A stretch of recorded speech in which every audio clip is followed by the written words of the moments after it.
கர்த்தருடைய பரிசுத்த நாமத்துக்கு மகிமை உண்டாகட்டும். இந்த வேளையில் தியத்தீரா சபையை குறித்து நாம் பார்க்க போகிறோம். 18ஆம் வசனத்திலிருந்து வாசிக்கலாம். தியத்தீரா சபையின் தூதனுக்கு நீ எழுத வேண்டியது என்னவெனில், அக்கினி ஜுவாலை போன்ற கண்களும் பிரகாசமான வெண்கலம் போன்ற பாதங்களும் உள்ள தேவகுமாரன் சொல்லுகிறதாவது: உன் கிரியைகளையும் உன் அன்பையும் உன் ஊழியத்தையும் உன் விசுவாசத்தையும் உன் பொறுமையையும் நீ முன்பு செய்த கிரியைகளிலும் பின்பு செய்த கிரியைகள் அதிகமாயிருக்கிறதையும் அறிந்திருக்கிறேன். ஆகிலும் உன் பேரில் எனக்கு குறை உண்டு. என்னவெனில், தன்னை தீர்க்கதரிசி என்று சொல்லுகிற யேசபேல் என்னும் ஸ்திரியானவள் என்னுடைய ஊழியக்காரர் வேசித்தனம் பண்ணவும் விக்கிரகங்களுக்கு படைத்தவைகளை புசிக்கவும் அவர்களுக்கு போதித்து அவர்களை வஞ்சிக்கும்படி நீ அவளுக்கு இடம் கொடுக்கிறாய். அவள் மனம் திரும்பும்படியாய் அவளுக்கு தவணை கொடுத்தேன். தன் வேசி மார்க்கத்தை விட்டு மனம் திரும்ப அவளுக்கு விருப்பமில்லை. இதோ, நான் அவளை கட்டில் கிடையாக்கி அவளுடனே விபசாரம் செய்தவர்கள் தங்களுடைய கிரியைகளை விட்டு மனம் திரும்பாவிட்டால் அவர்களையும் மிகுந்த உபத்திரவத்திலே தள்ளி அவளுடைய பிள்ளைகளையும் கொல்லவே கொல்லுவேன். அப்பொழுது நானே உள்ளந்திரியங்களையும் இருதயங்களையும் ஆராகிறவர் என்று எல்லா சபைகளும் அறிந்து கொள்ளும். அன்றியும் உங்களில் ஒவ்வொருவனுக்கும் உங்கள் கிரியைகளின்படியே பலன் அளிப்பேன். அடுத்து, தியத்தீரா சபையின் தூதனுக்கு நீ எழுத வேண்டியது. இந்த சபை, ஒவ்வொரு சபையும் ஒவ்வொரு விதமான குணாதிசயங்களோடு கூட இருந்ததாக நாம் பார்க்கிறோம்.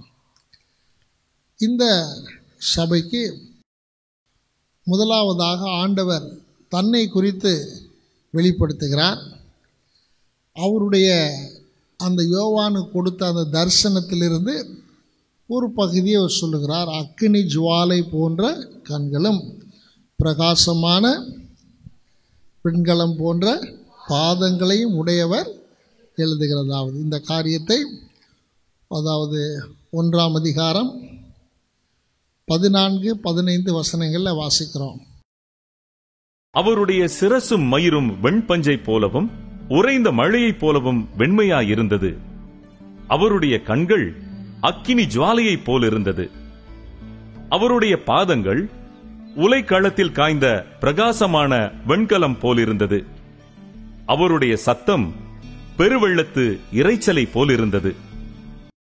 அது அந்த காரியத்தை சொல்லி அவர் என்ன செய்கிறார்? தன்னை அறிமுகப்படுத்துகிறார்.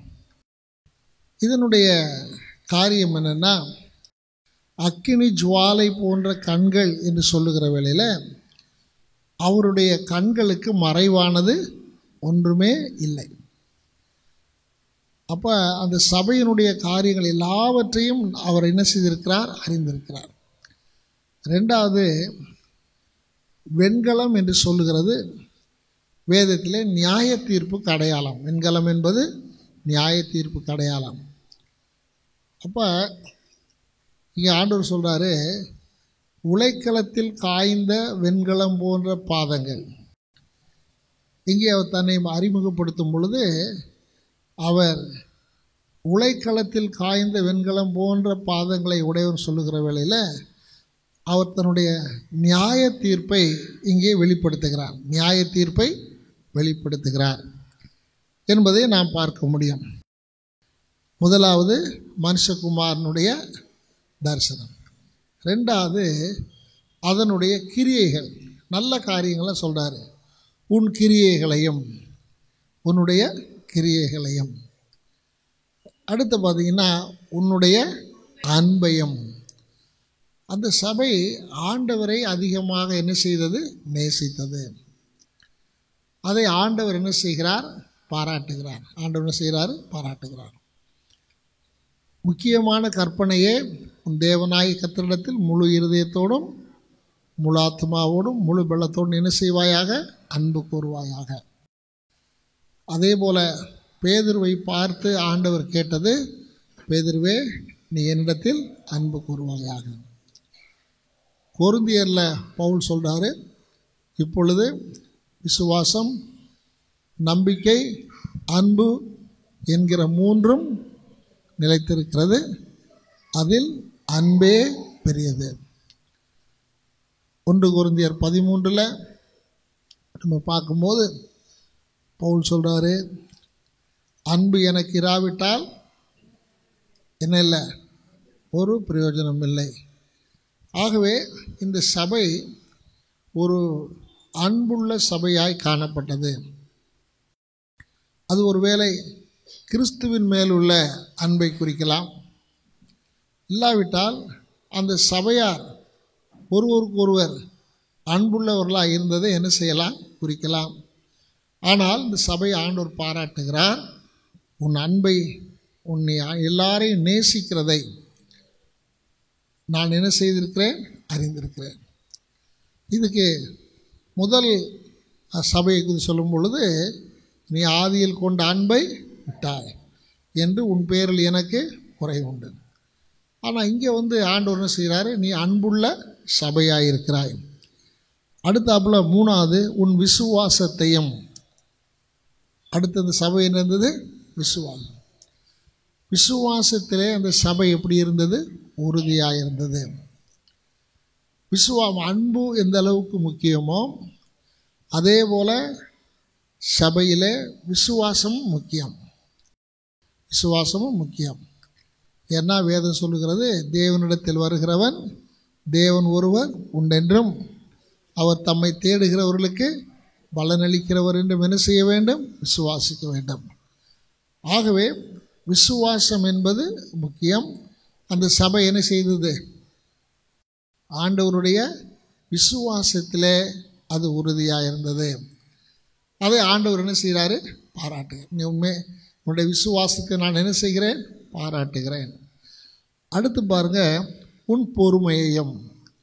உன் பொறுமையையும் நம்ம இங்கே பார்க்கும்போது இந்த சபைகள் எல்லாம், இந்த எழுதப்பட்ட சபைகள் வார்த்தையின்படியே 1ஆம் நூற்றாண்டிலே காணப்பட்ட சபைகள். 1ஆம் நூற்றாண்டிலே காணப்பட்ட சபைகள். அந்த நாட்களில் விசுவாசிகள் எல்லா இடங்களிலும் துன்பப்படுத்தப்பட்டார்கள். எல்லா இடங்களிலும் துன்பப்படுத்தப்பட்டார்கள். நாம் ஏற்கனவே சொன்ன பிரகாரம் இந்த செய்தி முதலாவது அன்றைக்கு இருக்கிற சபைக்கு அது பொருந்தும். அப்போ அன்னைக்கு இருந்த சபையானது, இந்த அருமையான தியத்தீரா சபை, அதற்கு நிறைய உபத்திரவங்கள் இருந்திருக்க வேண்டும். ஆனால் அவ்வளவு உபத்திரவங்கள் இருந்தாலும் அந்த சபை எப்படி இருந்தது, பொறுமையாக இருந்தது. அப்போ அந்த பொறுமையாக இருந்ததை ஆண்டவர் என்ன செய்கிறாரு, பாராட்டுகிறார். முதலாவது உன் கிரியைகள், எல்லாருக்கும் சொல்வார் உன் கிரியைகளை. அப்போ சபை கிரியை செய்கிற சபையாக என்ன செய்ய வேண்டும், இருக்க வேண்டும். உன் கிரியைகளை நான் என்ன செய்திருக்கிறேன், அறிந்திருக்கிறேன். 2வது உன்னுடைய அன்பு. 3வது விசுவாசம். 4வது பொறுமை. அடுத்து பார்த்தீங்கன்னா இன்னொரு காரியத்தை முக்கியமாக ஆண்டவர் சொல்கிறாரு. அடுத்து வாசிங்க. நீ முன்பு செய்த கிரியைகளிலும் பின்பு செய்த கிரியைகள் அதிகமாக இருக்கிறதையும் அறிந்திருக்கிறேன். நீ முன்பு செய்த கிரியைகளிலே காட்டிலும் இப்ப செய்கிற கிரியைகள் எப்படி இருக்கிறது, அதிகமாக இருக்கிறது. இதுதான் நம்ம விசுவாசிகளுடைய வாழ்க்கையில் காணப்பட வேண்டிய காரியம். பவுல் சொல்றாரு, நான் ஒன்று செய்கிறேன், பின்னானவைகளை மறந்து முன்னானவைகளை நாடி நான் பந்தயத்தில் இலக்கை நோக்கி என்ன செய்கிறேன், தொடர்றேன். அப்போ நம்முடைய கிரியைகள் என்ன ஆகிட்டே போகணும், அதிகரித்து கொண்டே போக வேண்டும். முன்பு செய்த கிரியைகளிலும் நீ இப்போ செய்கிற கிரியைகள் எப்படி இருக்கிறது, அதிகமாக இருக்கிறது. ஆண்டவர் பாராட்டுகிறார். அப்போ இன்றைக்கு இந்த சபையை நான் வைத்து பார்க்கும் பொழுது நாம் இந்த சபையிலே கற்றுக்கொள்ளக்கூடிய, நம்மை நாமே ஆராய்ந்து பார்க்கக்கூடிய காரியம், முதலாவது நாம் கிரியை செய்கிறவர்களாக இருக்கிறோமா, இல்லாவிட்டால் ஆண்டவருக்காக ஒன்றுமே செய்யாதவர்களாக இருக்கிறோமா. ரெண்டாவது நம்முடைய அன்பு. ஆண்டவரை நாம் எந்த அளவுக்கு என்ன செய்கிறோம்? நேசிக்கிறோம். எபேசு சபையைப் போல அன்பிலே நாம் என்ன செய்திருக்கிறோமா? குறைந்திருக்கிறோமா? இல்லாவிட்டால் ஆண்டவர் நம்மை பார்த்து உன் அன்பை நான் என்ன செய்திருக்கிறேன்? அறிந்திருக்கிறேன் என்று ஆண்டவர் சொல்ல முடியுமா? அடுத்தபடியாக என்னது? உன்னுடைய பொறுமை. பொறுமை எதில் நமக்கு வெளிப்படுன்னு சொன்னால், நமக்கு உபத்திரவம் வரும் பொழுது அந்த உபத்திரவத்தை நாம் என்ன செய்ய வேண்டும்? பொறுமையாய். அந்த உபத்திரவத்தில் நாம் பொறுமையாக இருக்கும் பொழுதுதான் நம்முடைய விசுவாசத்தை நாம் எந்த அளவுக்கு காத்து கொண்டிருக்கிறோம் என்பதை அறிந்து கொள்ள முடியும். அடுத்து, உன் கிரியைகள் முன்பு செய்ததை காட்டிலும் எப்படி இருக்கணும்? அதிகமாக இருக்கணும். முன்பு செய்ததை காட்டிலும் அதிகமாக. இன்றைக்கி அநேக சமயத்தில் விசுவாசியுடைய வாழ்க்கையில் காணப்படுகிற ஒரு நடைமுறையான காரியம் என்னென்னா, ஆண்டவரை ஏற்றுக்கொள்கிற சமயத்தில் நாம் ஆண்டவருடைய பிள்ளைகளாக ஆரம்பத்தில் மாறும்போது நம்முடைய கிரியைகள் எப்படி இருக்குது? அதிகமாக இருக்குது. ரொம்ப உற்சாகமாக இருக்கிறோம்.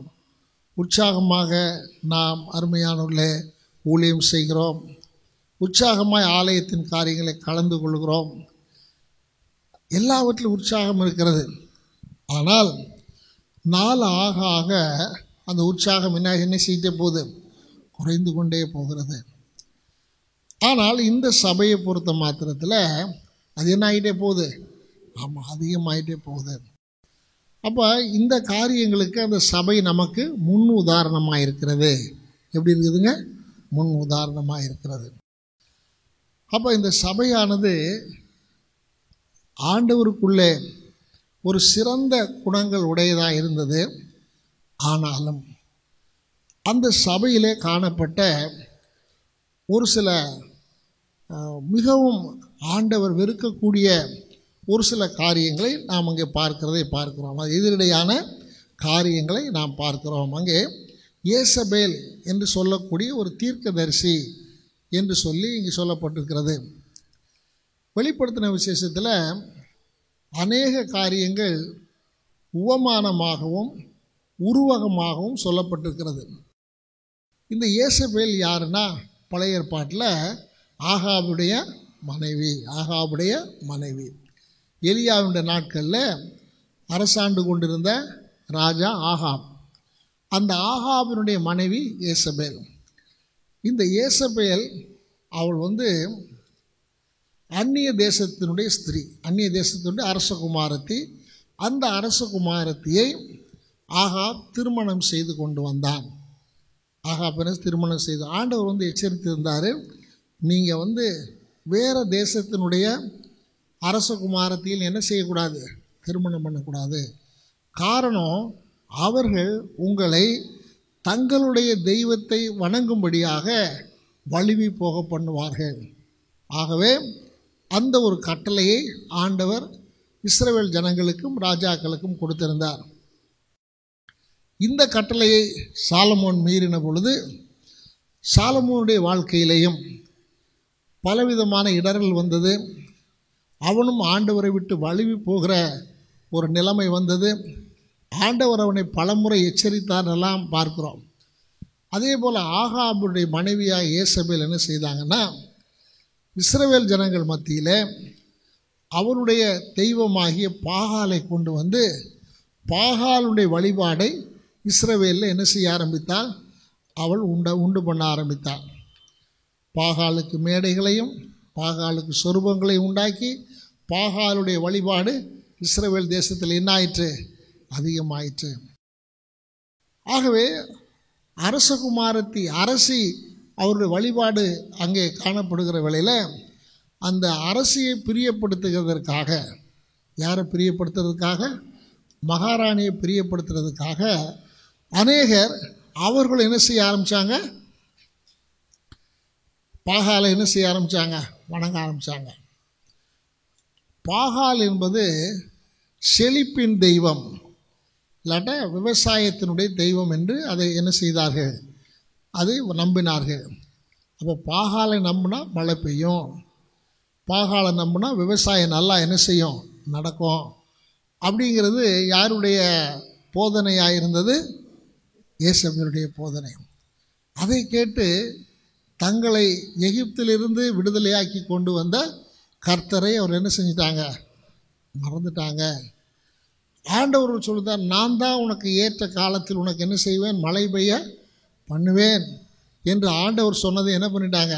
மறந்துட்டாங்க.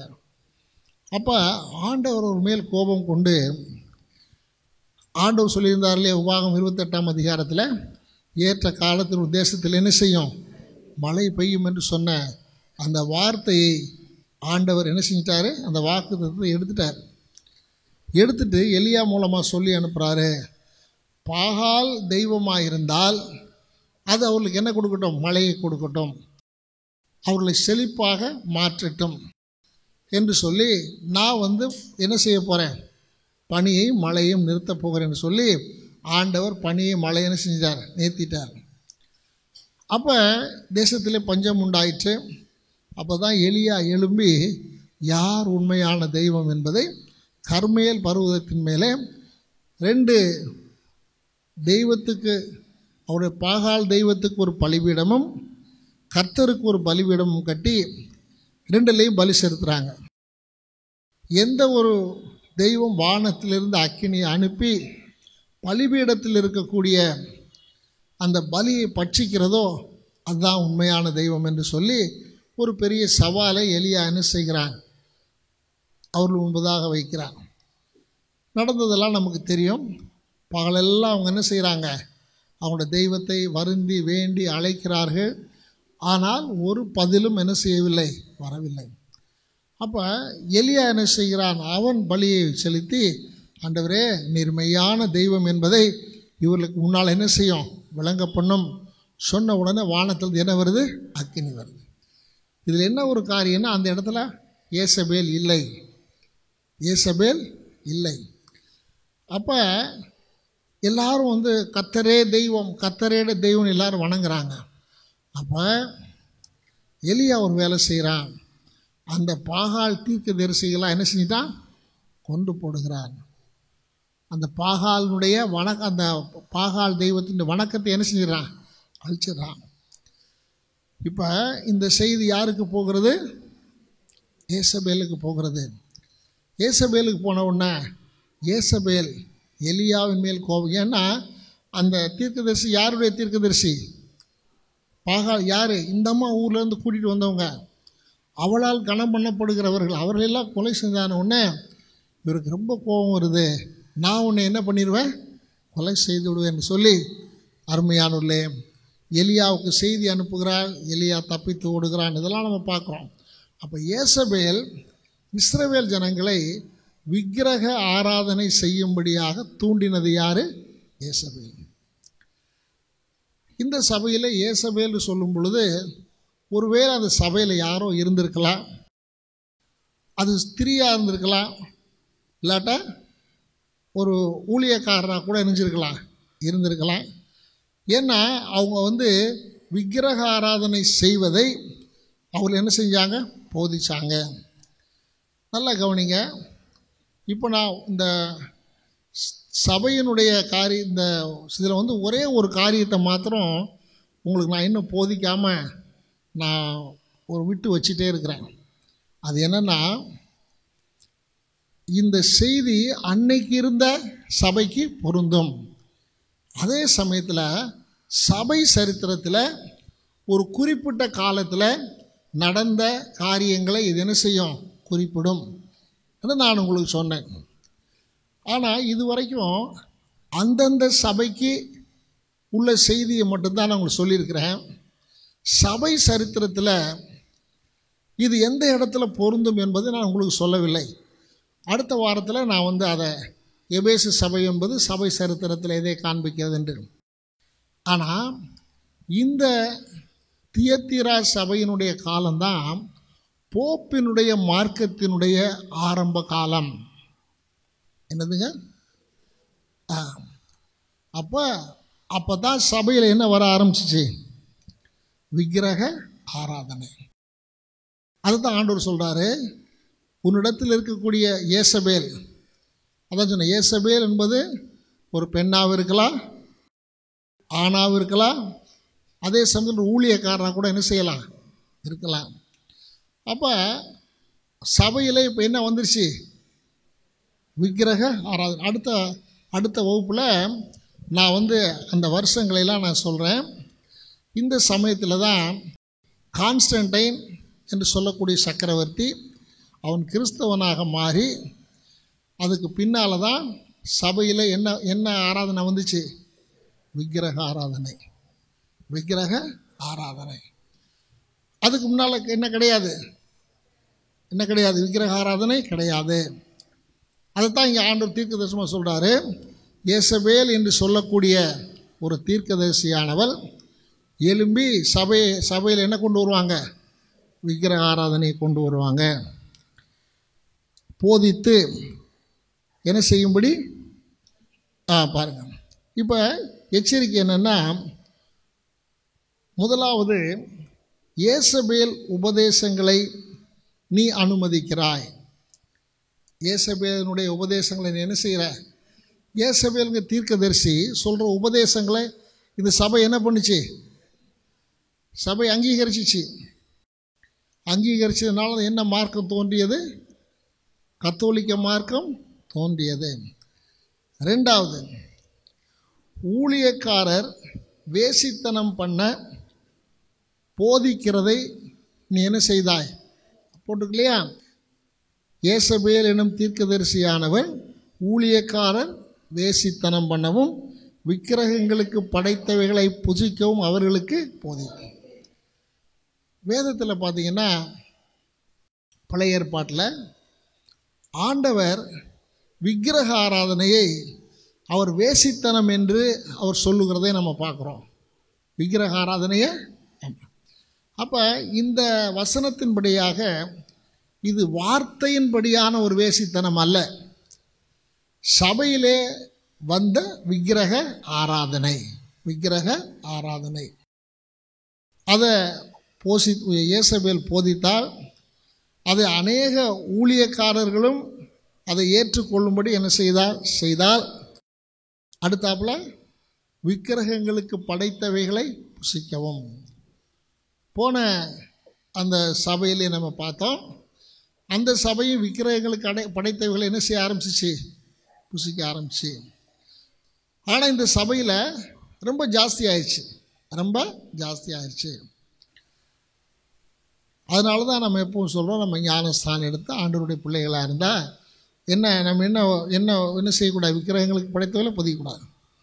ஒரு நாள் இதே போல் பைபிள் ஸ்டடி நடத்தியிருக்கும் பொழுது ஒரு சகோதரியோட தங்கச்சியை கூப்பிட்டு வந்தாங்க. அவங்க இந்த பக்கத்தில் தான் டேங்க் ஸ்ட்ரீட்டில் குடியிருந்தாங்க. அவங்க டாக்டர்கிட்ட போயிருக்கிறாங்க. டாக்டர்கிட்ட போயிட்டு நான் இருக்கிறத பார்த்துட்டு போயிருக்கிறாங்க. போயிட்டு முடிஞ்ச உடனே திரும்பி வராங்க. நான் முடிச்சுட்டு உட்காந்து வந்தாங்க. ஐயா, தங்கச்சிக்காக ஜெபம் பண்ணுங்க, ஒரே டைரி ஆகுது, ரொம்ப கஷ்டப்படுறான்னு. சரி, முழங்கால் போடுமான்னு சொல்லி நான் ஜெபம் பண்ண ஆரம்பித்தா அப்படியே ஆடுறாங்க. எனக்கு சந்தேகம், ஏன்னா அவங்க என்ன பண்ணியிருக்காங்க, கோயிலுக்கு வந்திருக்கிறாங்க, இப்போ அவங்க வேறு ஏரியாவுக்கு போயிட்டாங்க. அப்படி நிறுத்திட்டேன், கையை எடுத்துட்டேன், திரும்ப ஜெபம் பண்ணேன். ஏன்னா ஒருவேளை நம்ம கையை வச்சு என்ன செய்யணுமோ தள்ளிட்டு பண்ணேன். ஆடுறாங்க, எனக்கு ஒன்றுமே புரியல. அப்போ ஜெபம் பண்ண கீழே என்ன செஞ்சிட்டாங்க, விழுந்துட்டாங்க. அப்புறம் விழுந்த உடனே சரின்னு எழுப்பி உட்காந்து, என்னம்மா ஆச்சு உனக்கு, இந்த மாதிரி சொன்னாங்க. ஒன்றும் இல்லைங்க, எங்கள் சொந்தக்காரங்க வீட்டில் ஒருத்தங்க இறந்து போனாங்க. அந்த இறந்து போனதுக்கு வம்பு பண்ணி கூப்பிட்டாங்கன்னு போய் அங்கே போய் படைத்த படையெல்லாம் என்ன செஞ்சு, நான் அப்போவே நீ வேணான்னு சொன்னேன், இப்போ கடைசியில் இந்த மாதிரி உபத்திரவப்படுது. அப்போ ஆண்டவருக்கு பிடிக்காத ஒரு காரியம் என்னது, விக்கிரகங்களுக்கு படைத்தவைகளை புசிப்பது. அப்போ அநேக சமயத்தில் நம்ம இது பண்ணணும், விக்கிரகங்களுக்கு படைத்தவைகளை புசிக்கும்போது ஒரு விசுவாசியினுடைய வாழ்க்கையில் அது அநேக தீமையான காரியங்களை கொண்டு வரும். அதை நம்ம புரிஞ்சுக்கிடணும். புரிஞ்சுக்கிடணும். விக்கிரகம்லாம் ஒன்றும் இல்லை, எதுவுமே என்ன செய்யாது அப்படின்னு சொல்லி பவுல் சொல்கிறார். அப்படி நிறைய பேர் நினைக்கிறாங்க. ஆனால் சொல்கிறாரு, ஆண்டவருடைய பந்தியிலையும் விக்கிரகத்தினுடைய பந்தியிலையும் நீ என்ன செய்யக்கூடாது, பங்கு பெறக்கூடாது. அப்போ அந்த நாட்களில் சபையில் விக்கிரக ஆராதனை மட்டுமல்ல, அந்த விக்கிரக ஆராதனைக்கு காரணமாக இருக்கக்கூடிய திருவிழாக்கள். இப்போது நிறைய திருவிழா இருக்குது இல்லைங்களா? திருவிழா இருக்குதா இல்லையா? அதே மாதிரி அந்த நாட்கள்லையும் திருவிழாக்கள் இருந்தது. அந்த திருவிழாக்கள் என்ன பண்ணியிருந்தாங்க, பூஜைகள், பலி, விருந்துகள் இதெல்லாம் நடைபெற்றது. ஆனால் அந்த பூஜைகள், பலி, விருந்தில் இவங்க போய் என்ன செஞ்சாங்க, சாப்பிட்டாங்க. அதை சாப்பிட்றதுக்கு அந்த ஏசபேல் என்கிற தீர்க்கதரிசி என்ன செய்தால், அவர்களுக்கு ஆலோசனை சொன்னாள். அப்போ ஆண்டவர் சொல்கிறாரு, நீ அந்த குறை உன்னிடத்தில் இருக்குது. நான்காவதாக, அந்த ஏசபேலுடைய வஞ்சனைக்கு இடம் கொடுக்கறது மட்டுமல்ல, போதிக்கிறதுக்கு என்ன கொடுக்குற, அனுமதி கொடுக்குற. போதிக்கிறதுக்கு அனுமதி. இவங்க இந்த சபை என்ன பண்ணியிருக்கணும், நிறுத்தியிருக்கணும். ஆனால் இவங்க என்ன பண்ணிட்டாங்க, அப்படி தான் போட்டுக்கலையா, போதிக்க நீ அவளுக்கு என்ன செய்கிறாய், இடம் கொடுக்கிறாய். அப்போ ஆண்டவர் சொல்கிறாரு, நீ அந்த போதனையை போதிக்கும் போது நீ என்ன பண்ணியிருக்கணும், நிறுத்தியிருக்கணும். ஆனால் நீ அதை என்ன செய்யலை, அந்த போதனையை போதிக்கிறதுக்கு நீ இடம் கொடுக்குற. அவங்க கண்டுகொள்ள. மற்ற சபைகள்லாம் பார்த்திங்கன்னா, அந்த சபைகளுக்குள்ளே ஒரு பகுத்தறிகிற குணம் இருந்ததுனால, முந்தி இருக்கிற சிவெண்டா சபை சொல்கிறாரு, தங்களை யூத ஜனங்கள் என்று சொல்லியும் யூதர் அல்லாமல் சாத்தானுடைய கூட்டமாக இருக்கிறவன் என்ன செஞ்ச, டிசைன் பண்ணி கண்டுபிடிச்ச, அதை நான் பாராட்டுறேன்னு சொல்கிறார். அந்த நாட்களில் பார்த்திங்கன்னா, இன்றைக்கி இருக்கிறது போலவே நிறைய என்ன சொல்கிறது, உபதேசம், கள்ளப்போதகர்கள் என்று சொல்லக்கூடிய சத்தியத்தை மாற்றி போதிக்கக்கூடிய அநேகர் அன்னைக்கு என்ன செஞ்சாங்க, இருந்தாங்க. இன்றைக்கி என்ன செய்கிறாங்க, இருக்கிறாங்க. ஆனால் உண்மையான சபை அவர்களை என்ன செய்யணும், கண்டுகொள்ள வேண்டும்.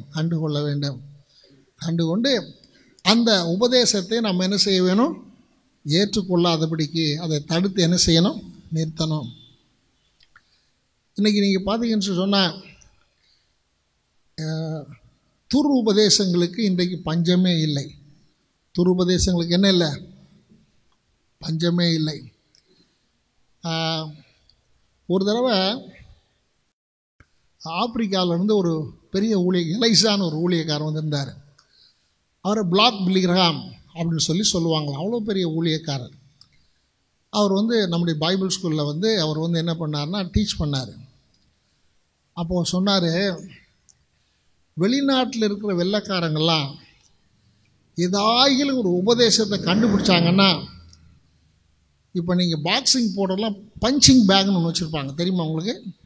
அதை கட்டி விட்டு அதெல்லாம் என்ன செய்வாங்க, அடித்து என்ன பண்ணுவாங்க, ட்ரைனிங் எடுப்பாங்க. அவங்க உபதேசத்துக்கு பஞ்சிங் பேக் எதுவும் இந்தியாவும் ஆப்பிரிக்காவுமா. அவங்க உபதேசத்தில் இங்கே என்ன பண்ணிப்பாங்க, ட்ரை பண்ணி பார்ப்பாங்க. ஏன்னா நம்ம தான் கூட்டம் வச்சா எல்லோரும் நினைச்சிருவோம். ஆனால் அந்த ஊரில் அவனுடைய பேச்சை யாருமே என்ன செய்ய மாட்டாங்க, கேட்க மாட்டாங்க. ஆனால் நம்ம ஊரில் அவங்க என்ன பண்ணுறது, நம்ம ஆள்களும் அவங்க என்ன பேசுகிறாங்களோ அது ஒரு 10 பேர் அதே மாதிரி இவங்களும் பேசுகிறாங்க. அப்போ நம்மெல்லாம் யார் சொல்லுங்க, பஞ்சிங் பேக். ஏன்னு கேட்டால் இன்றைக்கி நிறைய பேர் இன்றைக்கி நிறைய உபதேசங்கள் இதெல்லாம் எங்கேருந்து வந்தது? ஆமாம், ஒரு சமயத்தில் ஒரு ஆராதனை நடந்துகிட்டு இருக்குது. பாஸ்டர் அப்படியே ஜெபம் பண்ணி சிரிக்க ஆரம்பிக்கிறாரு. ஆவி நிறைஞ்சு சிரிச்சுட்டு சர்ச்சை ஒவ்வொரு மேலேயும் கை வைக்கிற அவங்க உடனே சிரிக்க ஆரம்பிக்கிறாங்க. விழுந்து சிரிக்கிறாங்க, உருண்டு சிரிக்கிறாங்க. என்னன்னு கேட்டால் அது ஆனந்த தைலத்தின் அபிஷேகமா. எல்லாத்துக்கும் ஒரு வசனம் இருக்குல்ல நமக்கு. இப்போ அந்த மாதிரி சிரிச்சா நாளைக்கு உங்களையெல்லாம் சர்ச்சுக்கு அனுப்புவாங்களா? என் ஒய்ஃப் நல்லா தான் இருந்தா, வீட்டில் என்னடானா முந்தி ஜெபம் பண்ணும்போது ரொம்ப பயபக்தியாக ஜெபம் பண்ணுவான். முழங்கால் போட்டு என்ன பண்ணுறா, எகிரி எகிரி சிரிக்கிறா. அதையும் கேட்கறதுக்கு என்ன இருக்கிறாங்க? ஆமாம், இப்போ இந்த உலகத்தில் நூதனமான காரியத்தை கேட்கறது என்னதுங்க? ஆமாம், இன்னும் நிறைய காரியங்கள்லாம் இருக்குது. ஆனால் நம்ம ஆண்டவருடைய பிள்ளைகள், எது சரியான உபதேசம், எது சரியில்லாத உபதேசம் சொல்லி நம்ம புரிந்து கொள்கிறதற்கு நமக்கு பகுத்தறிகிற ஒரு ஆவி இன்றைக்கு தேவை. வேதத்தில் சொல்லப்படாத காரியங்கள், ஆதி அப்போஸ்தல சபையில் நடக்காத காரியங்கள் எதையும் நாம் அங்கீகரிக்க கூடாது. எந்த ஒரு காரியமாக இருந்தாலும் அது வேதத்தில் இருக்குதா? இயேசுநாதர் அப்படி செஞ்சுருக்கிறாரா? அப்போஸ்தலர் அப்படி செஞ்சுருக்கிறாங்களா? சுவிசேஷங்கள் அப்படி நடந்திருக்குதா? அப்போஸ்தலருடைய சபையில் அப்படி நடந்திருக்குதா அப்படின்னு சொல்லி நம்ம என்ன செய்யணும்? பார்க்கணும். அப்படி இல்லாத காரியங்கள் அதெல்லாம் யாருனால் உருவாக்கப்பட்டது? மனுஷர்களால் உருவாக்கப்பட்ட கற்பனைகள், மனுஷரால் உருவாக்கப்பட்ட உபதேசங்கள். இன்றைக்கி பார்த்தீங்கன்னு சொன்னால் அன்றைக்கு எப்படி இருந்ததோ அதே போல் இன்றைக்கு ஆவிக்குரிய சபைகளில் கொஞ்சம் கொஞ்சம் விக்கிரக ஆராதனை கொஞ்சம் கொஞ்சமாக என்ன செய்ய ஆரம்பிச்சிருச்சு? வர ஆரம்பிச்சிருச்சு.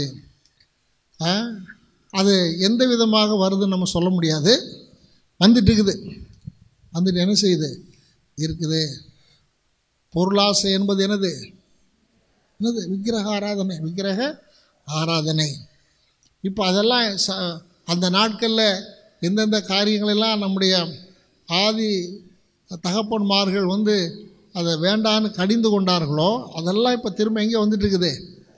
சபைக்கு வந்துட்டுருக்குது. ஆனால் சபையானது அதை என்ன பண்ணணும்? என்ன செய்யணும்? ஆமாம், கண்டறியணும். அதை நம்ம என்ன செய்யணும்? தடுக்கணும். அடுத்து ஆண்டவர் சொல்கிறாரு, அவர்களை குறித்த எச்சரிக்கை கொடுக்குறார். அடுத்து என்னதுங்க?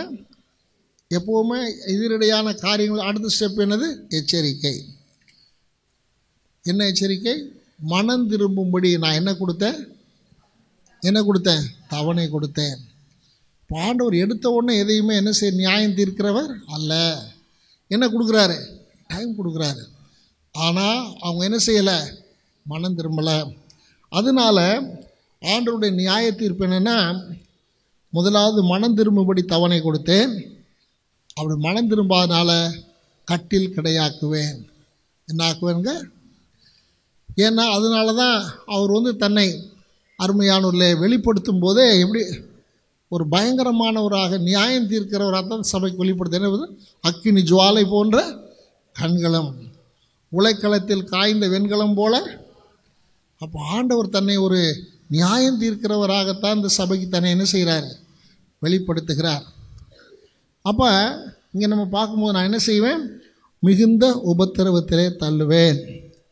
அடுத்து அவளுடனே கூட இந்த உபதேசங்களுக்கு செவி கொடுத்தவர்களையும் நான் என்ன செய்வேன்? தண்டிப்பேன்.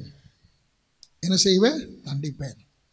அதுக்கடுத்தாப்புல இந்த உபதேசத்தை பின்பற்றுகிறதா அவருடைய பிள்ளைகள் உபதேசத்தை பின்பற்றுகிறவர்கள், அவர்களை நான் என்ன செய்வேன்? தண்டிப்பேன்.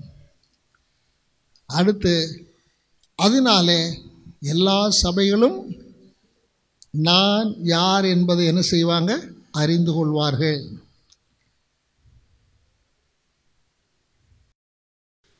எல்லா சபைகளும் அவனவனுடைய கிரியைகளுக்கு தக்கதாக நான் பலனளிக்கிறவர் என்பதை என்ன செய்வாங்க? அறிந்து கொள்வார்கள். இது அந்த சபைக்கு ஆண்டவர் கொடுக்கிற எச்சரிக்கை. அடுத்தாப்புல அந்த காரியத்தை மீறும்போது என்ன செய்ய போகிறாருங்கிறதை குறித்து அவன் சொல்கிறார். ஆனாலும்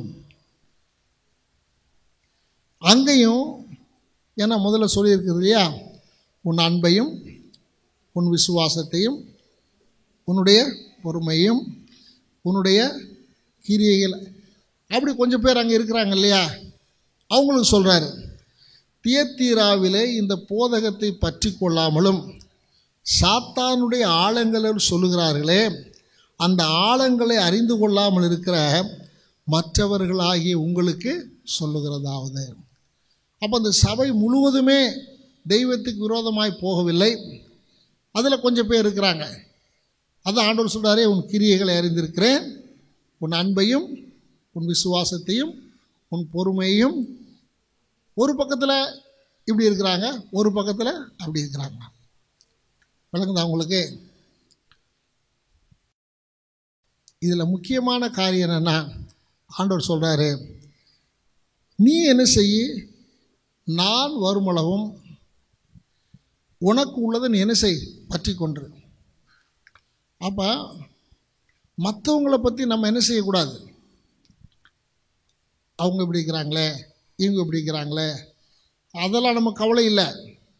நீ என்ன பண்ண, உனக்குள்ளதை நீ என்ன பண்ணிட்டு பற்றிக்கொள். வாசிக்கலாம், அடுத்த வாசிக்க. உங்களுக்குள்ளதை நான் வருமளவும் பற்றி கொண்டிருங்கள். இப்போ நிறைய பேர் ரொம்ப இடற காரியம் என்னென்னா, அவங்க இப்படி இருக்கிறாங்களே இவங்க இப்படி இருக்கிறாங்களே, அவங்க இப்படி செய்கிறாங்களே இவங்க இப்படி செய்கிறாங்களே. ஆண்டவர் சொல்கிறாரு, யார் எப்படி செய்கிறாங்கிறது இல்லை, நீ உனக்கு உள்ளதை உங்ககிட்ட இருக்கிற விசுவாசத்தை நீ என்ன செஞ்சுக்கோ, காத்துக்கோ. உங்ககிட்ட இருக்கிற அன்பை நீ என்ன செஞ்சுக்கோ, காத்துக்கோ. ஒரு இடத்துல இருக்கிற பொறுமையை நீ என்ன செய், காத்துக்கொள். அப்போ உனக்குள்ளதை நீ காத்துக்கொள். ஒரு கூட்டம் எப்படி இருக்குது, ஒரு கூட்டம் விக்கிரகத்தை ஆராய்த்து கொண்டு விக்கிரகத்துக்கு படைத்தவர்களை என்ன செய்து கொண்டு புசித்து கொண்டு தேவனுக்கு பிரியமில்லாத காரியங்களை செய்கிற ஒரு கூட்டம் எங்கே இருந்தது, சபையில் இருந்தது.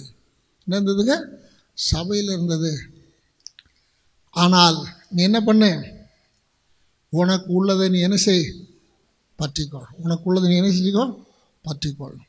அப்போ நம்ம என்றைக்குமே மற்றவங்கள பார்த்து நம்ம என்ன அடையக்கூடாது, இடரில் அடையக்கூடாது. நம்ம ஆண்டவர் மேலே இருக்கிற விசுவாசத்தையும் ஆண்டவர் மேலே வச்சிருக்கிற அன்பையும் ஆண்டவருக்காக நாம் பொறுமையாய் சகித்து கொண்டிருக்கிறதையும் ஒரு நாள் நான் விட்டுவிடக்கூடாது. அதுக்கு அடுத்தாப்புல ஒரு சொல்கிறாரு பாருங்க, அப்படி செஞ்சால் அடுத்து கடைசி குறிப்பென ஜெயங்கொள்ளுகிறவர்களுக்கு வாக்குத்தத்தம். வரிசையாக சொல்லிட்டு வரேன். முதலாவது மனுஷகுமாரனின் தரிசனம் பார்த்தோமா. அதாவது எல்லா சபைக்குமே இந்த ஆர்டர் பிரகாரம் தான் சபையினுடைய செய்தி இருக்குன்னு சொல்லி ஆரம்பத்தில் நம்ம என்ன செய்தோம், கற்றுக்கொண்டோம். அப்போ மனுஷகுமாரனுடைய தரிசனம், அக்னி சுவாலை போன்ற கண்களும் பிரகாசமான வெண்கலம் போன்ற பாதங்கள். ரெண்டாவது, அதில் இருக்கக்கூடிய நற்கிரியைகள், நல்ல காரியங்களை ஆண்டவர் என்ன செய்கிறாரு, பாராட்டுகிறார். உன் கிரியைகள், உன் அன்பு, உன் விசுவாசம், உன் பொறுமை, முன்பு செய்த காட்டில் இப்போ நீ என்ன செய்கிற, அதிகமாக கிரியை செய்கிற ஆண்டவர் பாராட்டுறார். பாராட்டிட்டு அடுத்து அதில் இருக்கிற குறைகளை சொல்ல ஆரம்பிக்கிறார். அதில் இருக்கிற எப்போது சொல்கிறது போல் மனுஷன் முதல்ல குறைய சொல்லுவான், ஆனால் ஆண்டவர் முதல்ல குறைய கண்டுபிடிக்கிறவர்கள் இதை பார்ப்பார், நம்மகிட்ட என்ன நல்ல காரியம் இருக்குன்னு. எதிரடியான காரியங்கள் என்ன, ஏசபேல் என்று சொல்லக்கூடிய ஒரு தீர்க்கதரிசியானவள் என்ன செய்கிறாள், உன்னுடைய சபையில் அநேக காரியங்களை என்ன செய்கிறாங்க, உபதேசிக்கிறாங்க. அது உங்கள்கிட்ட இருக்கிற ஒரு பெரிய குறை. ரெண்டாவது, அந்த அம்மா என்ன உபதேசிக்குதுன்னா, ஒரு வேளை அது பெண்ணாக இருக்கலாம், இல்லாட்ட ஒரு ஊழியக்காரராக இருக்கலாம். ஏன்னா வெளிப்படுத்தின விஷயத்து இல்லாமல் உருவகம்தான், என்னதுங்க, சிம்பல்ஸ், அடையாளங்களை தான் ஆண்டவர் சொல்கிறார். அப்போ அடுத்து என்ன செய்கிறாங்களாம், நீ வேசித்தனம் பண்ண போதிக்கிறார். இந்த இடத்துல வேசித்தனம் என்பது விக்கிரக ஆராதனை. அதுவும் ஒரு ஆவிக்குரிய உருவகத்தில் தான் ஆண்டவர் சொல்கிறார். அடுத்து விக்கிரகங்களுக்கு படைத்தது என்ன செய்ய சொல்கிறாங்க? புசிக்க அவ கற்றுக் கொடுக்கிறாள். அடுத்து நீ செய்கிற தப்பு என்னன்னா, இதை செய்கிறதுக்கு நீ என்ன பண்ணுற? இடம் கொடுக்குறாய். வஞ்சிக்கும்படி நீ இடம் கொடுக்குறாய். இது உன் பெயரில் எனக்குள்ள குறை. அடுத்து அவர் எச்சரிக்கிறார். அடுத்து என்னதுங்க? எச்சரிக்கை. என்ன எச்சரிக்கைனா, மனம் திரும்பும்படி என்ன கொடுத்தேன்? தவணை கொடுத்தேன். எபேசு சொல்கிறார் இல்லையா, நீ மனம் திரும்பாத பட்சத்தில் விளக்கு தண்டை உன்னை விட்டு அகற்றுவேன். இங்கே என்ன சொல்கிறார்? மனம் திரும்பாத பட்சத்தில் நான் என்ன செய்வேன்? கட்டில் கிடையாக்குவேன். என்ன செய்வேன்? ஆமாம். ரெண்டாவது, அவளோடு கூட இந்த உபதேசத்தை பின்பற்றும் நான் என்ன செய்வேன்? கண்டிப்பேன். அடுத்தபடியாக அவருடைய பிள்ளைகளை நான் என்ன செய்வேன்? கொள்ளுவேன். அடுத்து சொல்றாரு, அப்பொழுது நான் அவனுடைய கிரியைகளுக்கு ஏற்ற பலனை கொடுக்கிற கர்த்தர் என்று எல்லாரும் என்ன செய்வாங்க? அறிந்து கொள்வார்கள். இது அந்த சபைக்கு ஆண்டவர் கொடுத்த எச்சரிக்கை. அதே சமயத்தில் மற்றவர்களுக்கு கொடுத்த ஆலோசனை என்ன? நான் வருமளவும் உனக்குள்ளதை பற்றி கொண்டது. வருமளவும் உனக்குள்ளதை. இதாங்க ரொம்ப அவசியமான ஒரு ஆலோசனை. நிறைய பேர் நல்ல ஆண்டவருக்குள்ளே வர்றவங்க யார் யார்கிட்ட என்னென்ன குறை இருக்குன்னு பார்த்து கடைசியில் என்ன பண்ணிடுறாங்க? நிறைய பேர் பின்மாறி போயிடுறாங்கங்க. நிறைய பேர் அவங்ககிட்ட எப்படி இருக்குது, இவங்ககிட்ட எப்படி இருக்குது, அவங்க எப்படி இருக்கிறாங்க. யார் எப்படி இருக்கிறாங்கிறத பற்றி கவலை இல்லை. நம்ம எப்படி இருக்கிறோம்? நம்ம ஆண்டவர் நம்ம கொடுத்த சத்தியத்தில் உறுதியாக இருக்கிறோமா? ஆண்டவர் பேரில் இருக்கிற அன்பில் உறுதியாக இருக்கிறோமா? ஆண்டவர் பேரில் இருக்கிற விசுவாசத்தில் உறுதியாக இருக்கிறோமா? ஆண்டவருக்குள்ள பாடுகள் கஷ்டங்களை எல்லாம் பொறுமையாக தாங்கிட்டு இருக்கிறோமா? முன்பு செய்த கிரியை காட்டிலும் அதிகமாக. அப்போ நம்ம என்ன செய்யணும்? நமக்கு உள்ளதை நம்ம என்ன செய்யணும்? பற்றிக்கொள்ளணும். இப்போ இன்றைக்கெல்லாம் பார்த்தீங்கன்னா கிறிஸ்தவ மார்க்கத்தில் இருக்கக்கூடிய குறைகளை சொல்கிறதுக்குன்னே நிறைய பேர் எழும்பியிருக்கிறாங்க. அந்த குறைகளையே பேசுகிறதுக்கு நிறைய பேர் எழும்பியிருக்கிறாங்க. நம்ம வேலை என்ன கிடையாது? குறை சொல்கிறவங்கள பற்றி நம்ம கவலைப்படக்கூடாது. நம்மளும் அதை கேட்டு என்ன பண்ணக்கூடாது? நம்முடைய வேலை நமக்கு உள்ளதை நம்ம என்ன செய்யணும்? வேதத்தை நம்ம கணக்கு தான் ஆண்டவர் நம்மகிட்ட கேட்பாரே தவிர அடுத்தவங்க கணக்கு என்ன செய்ய மாட்டார்? கேட்க மாட்டார். நீங்கள் நிறைய பேர் இடறி போகிறாங்க. அவர் இப்படி இருக்கிறாரு, இவர் இப்படி இருக்கிறாரு. அதில் பாதி போய் முக்கால்வாசி கற்பனை ஆச்சுங்களா? அதை பார்த்துட்டு என்ன பண்ணுறாங்க? அநேக இடத்துல போனால் இதே தான் பேச்சு. அவர் இப்படி இருக்கிறாராமே, இவர் இப்படி இருக்கிறாராமே, இவருக்கு அவ்வளோ சொத்து இருக்குதாமே, அவளுக்கு அவ்வளோ சொத்து இருக்குதாமே. யாருக்கு என்ன இருந்தால் நமக்கு என்ன? நம்ம பரலோகம் போகிறத பார்க்கணும். எங்கே போகணும் நம்ம? ஆமாம், பரலோகம் போகிறத பார்க்கணும். உனக்குள்ளதை நீ என்ன செய்? பற்றி கொண்டுரு. நம்ம அதை பார்த்தோம் நம்ம என்ன ஆயிடுவோம்? நம்ம இடறி போயிடுவோம். அது இடறி போகணுங்கிறதுக்காகத்தான் பிசாசு அதெல்லாம் செய்கிறான். என்ன செய்கிறான்? அப்போ ஆண்டவர் சொல்கிறாரு, இதெல்லாம் இருந்தால் கூட இதை பற்றியெல்லாம் கவலைப்படாத ஒரு கூட்டம் இருக்குது. அதான் போட்டுக்கு பாருங்க, இந்த போதகத்தை பற்றி கொள்ளாமலும் சாத்தானுடைய ஆழங்கள் என்று சொல்லுகிறார்களே, அந்த ஆழங்களை அறிந்து கொள்ளாம அவங்க அதை பற்றி தெரிஞ்சுக்கிறதே கிடையாது. அப்படி தானே அர்த்தம்? அதை பற்றி அவங்க என்ன they don't care. யார் எப்படி இருக்கிறாங்க பற்றி எங்களுக்கு என்ன இல்லை, கவலை இல்லை அப்படின்னு சொல்கிற ஒரு கூட்டம் இருக்கிறாங்க. அவங்களுக்கு ஆண்டவர் சொல்கிறாரு, உனக்கு உள்ளதை நீ என்ன செய்? பற்றி கொண்டுரு. உனக்கு உள்ளதை என்ன செய்? பற்றி கொண்டுரு. அடுத்தாப்புல ஜெயங்குழுக்கு வாக்கு தத்தம் பாருங்க, வாசிக்கலாம்.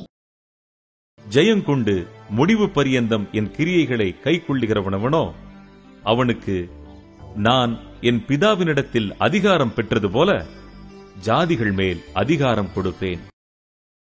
இங்கே ஜெயங்கொள்ளுக்கு வாக்குத்தத்தம் என்னன்னா, பவுல் சொன்னார், அவரோடு கூட பாடுகளை சகித்தால் அவரோடு கூட என்ன செய்வோம்?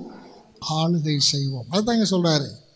நான் பிதாவினிடத்தில் அதிகாரம் பெற்றது போல யார் ஜெயம் கொள்கிறார்களோ அவர்களும் என்னோடு கூட என்ன செய்வாங்க? ஆளும்படி என்ன செய்வேன்? அதிகாரம் கொடுப்பேன். அடுத்தாப்புல 27ஆம் வசனத்தில், அவன் இருப்பு கோலால் அவர்களை ஆளுவான், அவர்கள் மண் பாண்டங்களைப் போல நொறுக்கப்படுவார்கள். அவங்க என்ன செய்வாங்க? இருப்பு கோலால் அவர்கள் என்ன செய்வார்கள்? ஆளுவார்கள். மண்பாண்டங்களைப் போல என்ன செய்வாங்க? ஆண்டவர் ஜெயம் கொள்கிறவர் கொடுக்குற வாக்குத்தத்தம் என்னன்னா, நான் பிதாவினிடத்தில் ஜெயம் பெற்று ஆளுகை பெற்றது போல என்னை விசுவாசிக்கிறவன் அவன் என்ன செய்வான்? அவரோடு கூட பாடுகளை படுவோமானால் அவரோடு கூட என்ன செய்வோம்? பேதுரு கேட்குறாரு, ஐயா படவையும் வலையும் விட்டு உண்மை பின்பற்றினோமே, எங்களுக்கு என்ன தருவீங்க? அப்பான்னு சொல்கிறாரு, நான் நீங்கள் எதை எதை இழந்தீங்களோ அதெல்லாம் உங்களுக்கு தந்துட்டு மறுஜன்ம காலத்தில் நீங்கள் என்னோடு கூட என்ன செய்வீங்க? 12 கோத்திரங்களை ஆளுகை செய்வீர்கள்.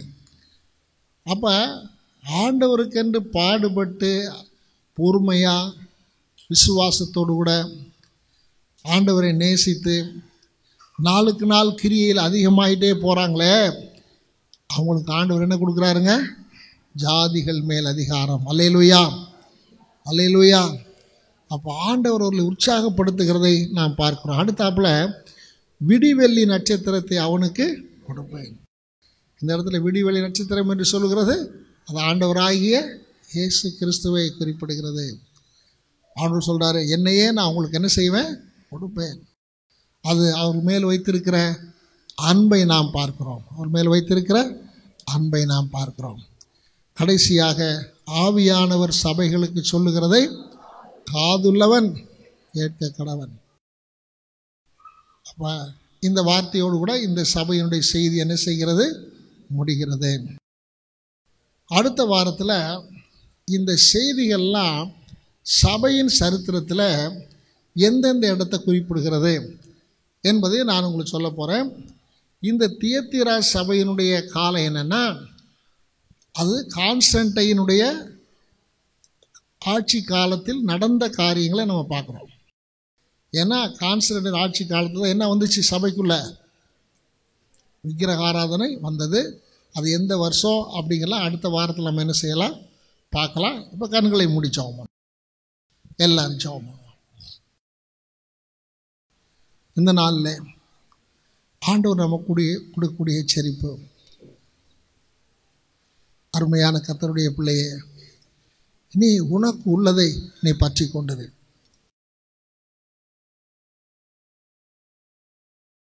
ஹல்லேலூயா, ஹல்லேலூயா. நீ உனக்குள்ளதை நீ பற்றி கொண்டது. நீதி செய்கிறவன் இன்னும் நீதி செய்யட்டும், பரிசுத்தம் உள்ளவன் இன்னும் பரிசுத்தமாகட்டும். அவனவனுக்கு நான் அளிக்கிற பலன் என்னோடு கூட வருகிறது. ஹல்லேலூயா. எல்லாரும் ஆண்டவரே, நாங்கள் இந்த பயங்கரமான வித்தியாசமான உபதேசங்கள் அன்றைக்கு இருந்தது போல இன்றைக்கு இருக்குதுப்பா. ஆனால் நாங்கள் உம்முடைய பிள்ளைகளாக நாங்கள் வைத்திருக்கிற விசுவாசத்தில் உறுதியாக இருக்க கர்த்தர்களுக்கு உதவி செய்யும் என்று சொல்லி எல்லாரும் ஆண்டவருடைய கரத்தில் ஒப்பு கொடுப்போமா? எங்கள் அன்பின் ஆண்டவரே, இந்த நாளிலேயும் அன்றைக்கு நீர் சபைகளுக்கு எழுதின செய்திகள் இன்றைக்கும் எங்களுக்கு எச்சரிக்கையாக இருக்கிறது. ஆண்டவரே, நாங்களும் கூட அநேக துருபதேசங்கள் கள்ளப்போதங்கள் நிறைந்திருக்கிற இந்த நாட்களிலே நாங்கள் அவைகளை அறிந்து அவைகள் இடம் கொடுக்காதபடிக்கு எங்களுக்குள்ள விசுவாசத்தையும் அன்பையும் பொறுமையும் கிரியைகளை நாங்கள் கடைசி வரைக்கும் பற்றி கொள்ள எங்கள் ஒவ்வொருவருக்கும் வேண்டிய கிருபைகளை தாரும், ஆசீர்வதியும். இயேசுவின் மூலம் நல்ல பிதாவே. என் ஆத்துமாவே கர்த்தரை ஸ்தோத்திரி, என் முழு உலமையோட பரிசுத்த நாமத்தை ஸ்தோத்திரி. என் ஆத்துமாவே கர்த்தரை ஸ்தோத்திரி. கர்த்தர் செய்த சகலகாலம் மறவாதே. நம்முடைய கர்த்தராகிய இயேசு கிறிஸ்துவின் கிருபையும் பிதாவாகிய தேவனுடைய அன்பும் பரிசுத்த தேவ ஆவியானுடைய அந்நியனைக்கும் சமாதானம் சந்தோஷம் நம் அனைவரோடு கூட என்றென்றைக்கும் தங்கியிருப்பதாக. ஆமென். Praise the Lord. எல்லாருக்கும் ஸ்தோத்திரம்.